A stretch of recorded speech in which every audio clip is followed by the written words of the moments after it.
let's keep going with Prisoner of Azkaban. We are finally now sort of heading into the climax, and the climax for this one is actually quite long, because there are actually several stages that we have to get through in order to solve the problems we are facing. And right about now, with Professor Trelawney's prediction, we're just setting up everything we need to actually get this party started. This is an interesting chapter because, as the title implies, we get a prediction from Trelawney, who up to this point in time we have rather happily agreed with the trio on this one that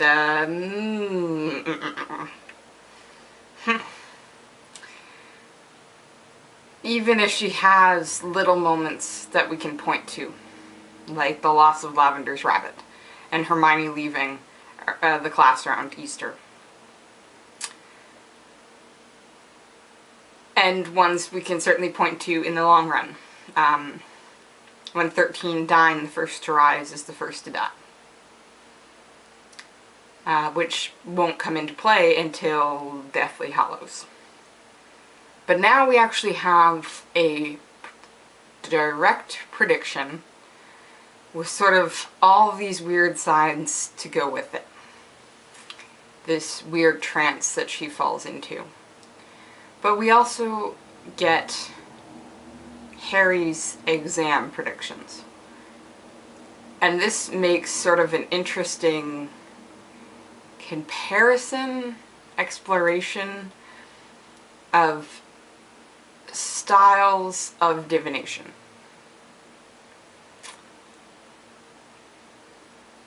Let's first look at Trelawney, because I think Trelawney has a couple interesting features to her.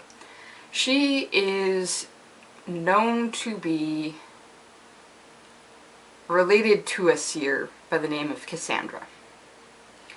Now, I think it's actually a relatively close relation, like a great-granddaughter or something like that. But Cassandra, as a seer's name, has a history. Because there was a Cassandra of Troy who was a favorite of Apollo. And Apollo, among many other things, is the god of predictions. The god of prophecy. And so seers were known to be channeling Apollo, or Apollo was sending messages through these seers. Such as the Oracle of Delphi is one, again, of a really well-known seer. Cassandra's an interesting seer because she, like I said, was a favorite of Apollo, and there are several different stories, but basically she falls out of favor with Apollo, and Apollo curses her that she will predict the future very accurately, but no one will believe her. So she's actually able to foresee many terrible things, including the Trojan War. And everyone laughs her off. And that's the interesting thing with Trelawney, is no one believes her. Because in the moments where she herself believes that she is channeling this inner eye, everyone else, except maybe a few of her fangirls, sorry, Lavender, Vardy, but no one else does. No one else believes her on that one. Everyone's laughing about these predictions of the Grimm. How McGonagall says she always predicts the death of a student. And then we get an interesting switch here, because we get what seems to be a legitimate prophecy here. And Harry's like, what the heck was that? And Trelawney herself doesn't believe it. Cassandra's curse is carried down. If Trelawney herself believes in her powers, then nobody else does. But the moment she exhibits something that could be considered a true prophecy, she fluffs it off, just like everybody else does. Oh, I wouldn't predict something that absurd.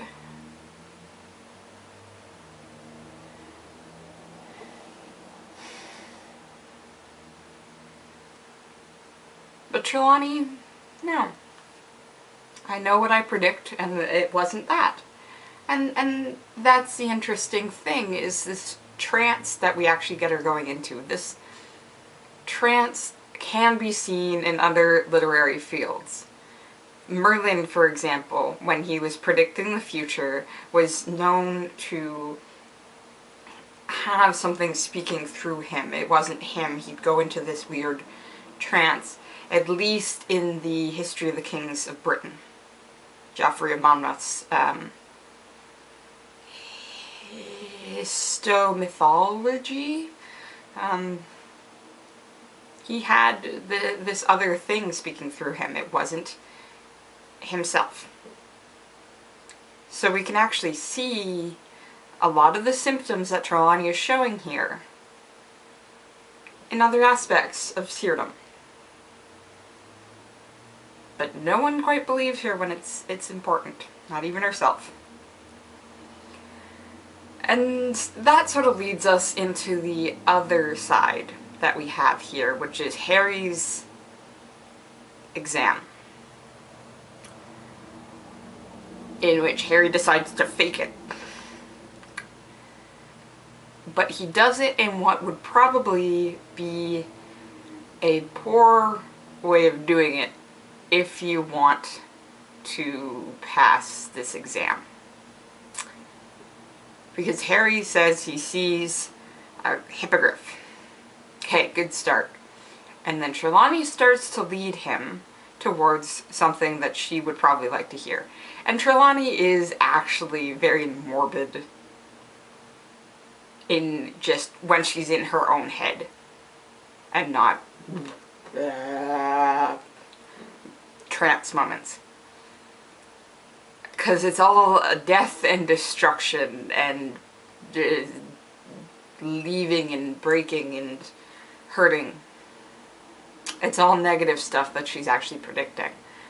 So Harry here could just go with it. Oh yeah, I see a headless hippogriff. Except Harry doesn't. Part of it is because Harry knows he's faking it. But he also sees what he wants to see, which is exactly what Trelawney's doing right now. Harry doesn't want to see a headless hippogriff. Harry wants to see Buckbeak survive. So he's willing to take a poor mark on the exam, which he does, because Trelawney tells him you just simply don't have what it takes, in order to get the outcome that he wants to get. And this is where the idea of self-fulfilling prophecies starts to come in. These are things that you are told and you believe in enough that you actually make them happen. Unfortunately, this can happen with kids who are told that they're never going to be worth anything because they can't sit still in class.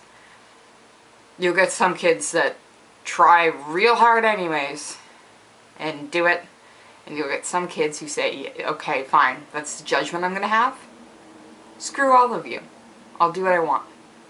And it becomes a self-fulfilling prophecy. But here we actually get the possibility of Harry deciding, you know what, no. Buckbeak doesn't deserve to die. And that if I can fight for him, I will. Which we actually see. So this is an interesting moment of what can we actually achieve when we believe in ourselves? Because Trelawney could actually achieve a lot if she was aware of her true predictions.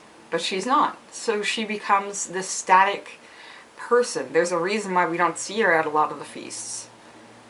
It's because she exists within this little space, and that is the only place she is comfortable in. Because she doesn't believe in the truly important parts of herself and what she can do with them. For her, the prediction is all that matters. It's not the activity following it. And that's why a lot of these students don't care for divination. It seems to be a whole lot of spouting about what's going to happen and not doing a whole lot to either prevent that or to fulfill it in any way. But that's also one of the other problems with being a seer, is most of the time, no matter what you do to try and circumvent fate, it is going to happen. This is all the Greek tragedies. A baby is born and they take it to the seer, and the seer says, this baby will kill its father and sleep with its mother. So they abandon it in a field to try and kill it. It gets taken in by some shepherds, raised as a completely different person, doesn't realize what it's doing, effectively kills his father, marries his mother and sleeps with him. Yeah, this is Oedipus. Like, this is a Greek tragedy. And this is true with all of them.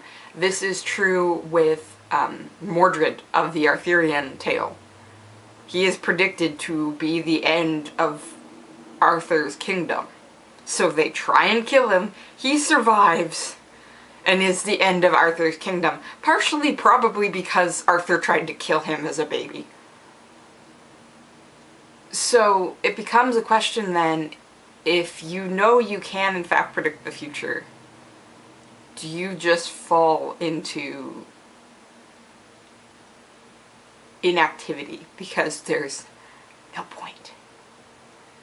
Or, if you don't quite believe what you're saying is true, are you willing to fight for it?